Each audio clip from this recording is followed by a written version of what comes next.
Pittsburgh Steelers wide receiver George Pickens once again found himself in the spotlight for the wrong reasons, this time at the end of a heated Thursday night matchup against the Cleveland Browns. The game, played in challenging conditions, concluded with a 24-19 victory for the Browns. However, it wasn't just the scoreline that captured attention, it was the post-game altercation between Pickens and Browns cornerback Greg Newsome II. The confrontation began during the game's final play, a Hail Mary attempt by the Steelers. Pickens, covered by Newsome, got physical as the ball was being batted down in the back of the end zone. While the play itself had effectively ended, tensions boiled over as Pickens grabbed Newsome and began pulling him through the end zone. The scuffle escalated, with both players exchanging blows outside the back of the end zone.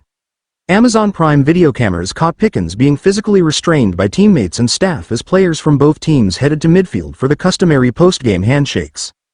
This incident is only the latest in a string of controversies involving Pickens, whose fiery demeanor has frequently drawn criticism.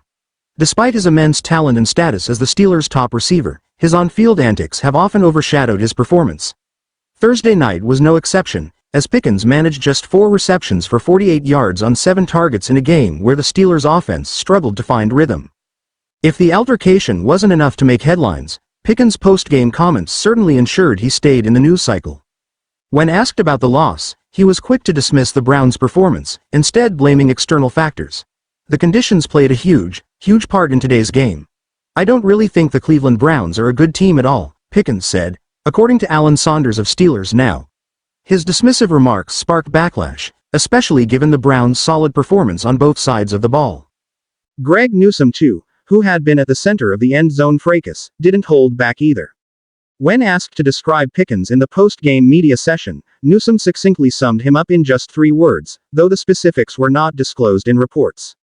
While the Steelers have often tolerated Pickens' fiery personality due to his undeniable talent, Thursday's events are likely to raise questions within the organization. Head coach Mike Tomlin and the team's leadership will need to address both the altercation and the divisive comments made by their star receiver. As the Steelers fight to keep their playoff hopes alive, distractions like this could prove costly both on and off the field.